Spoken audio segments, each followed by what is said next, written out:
So I made something really cool and I wanted to share with you. So there's this library, MediaPipe, and OpenCV's camera control frame visualization.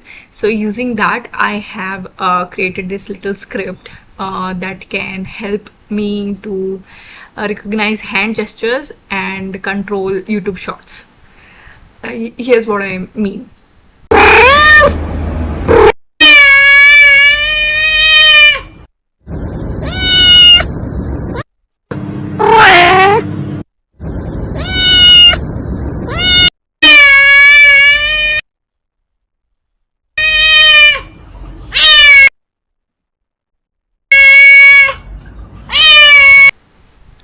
So currently what I have included requires my cursor to point on the YouTube short, and if it is pointing anywhere else, then play and pause doesn't work.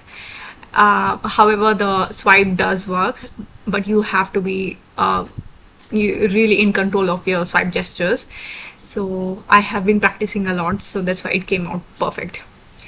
Tell me what do you think of it, and I hope you liked it. Please consider subscribing. Bye.